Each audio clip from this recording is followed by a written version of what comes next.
What's going on, all you beautiful savages out there? It's your boy Bondiggle, and today we need to talk about Destined Rivals. So I wanted to make this video because I keep seeing the same thing on YouTube, the same questions popping up. Is Destined Rivals the next Evolving Skies?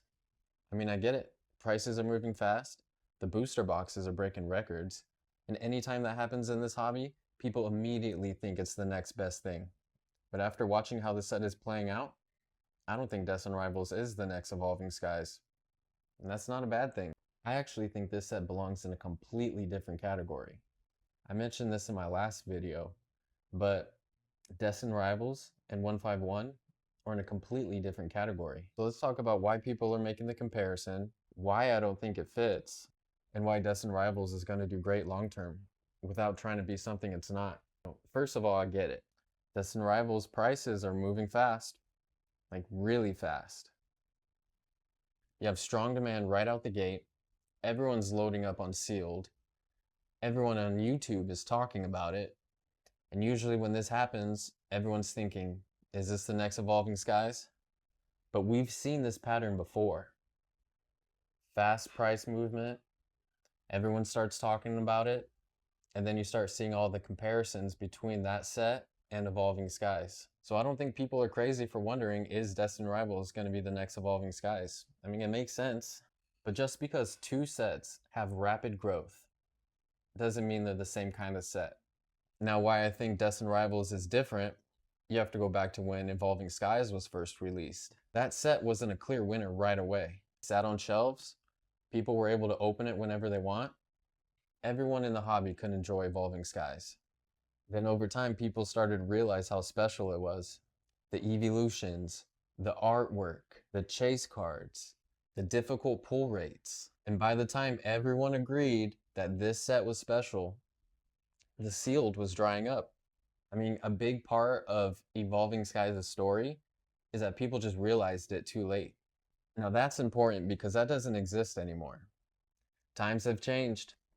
These are different times, people.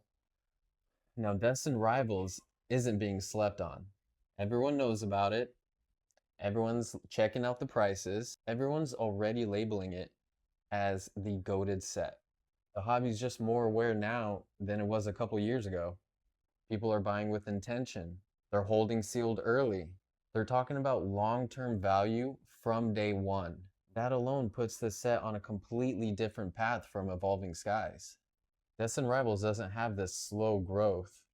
It's coming hot right out the gate, and that changes how the market reacts. Now this is where I think it makes more sense to compare Destined Rivals to 151. You know, 151 wasn't about a massive chase card. 151 was about the experience of opening it. It was fun. There were so many hits.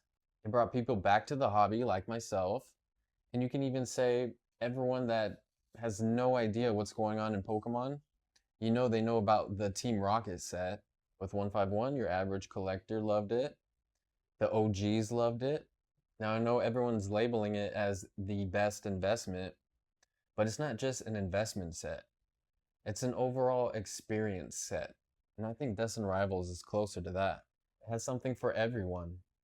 It feels nostalgic without even trying.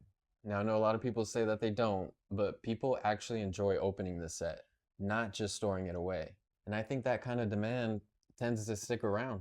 What do I think about the prices of Destined Rivals if it's not the next Evolving Skies? Well, I think it means Destined Rivals is going to find its true value faster than Evolving Skies did. Instead of crashing or taking off years later, I think it's more likely to just stabilize and then slowly rise. I don't think that's boring. I think it's healthy. For sealed, it's going to be a long-term hold, not a quick flip. Now for singles, the strong singles are going to do great because people actually want them. They don't want them just because they're hard to pull. And I feel like that has the same type of behavior as 151. You know, I think the real question with Destined Rivals isn't how high can the prices go? It's how long will people care? And from the looks of it, it seems like people are going to care for a long time. Now, I think one of the biggest problems in this hobby right now is this comparison culture. Side note, my last video I actually talk about how I think Ascended Heroes is the next Evolving Skies.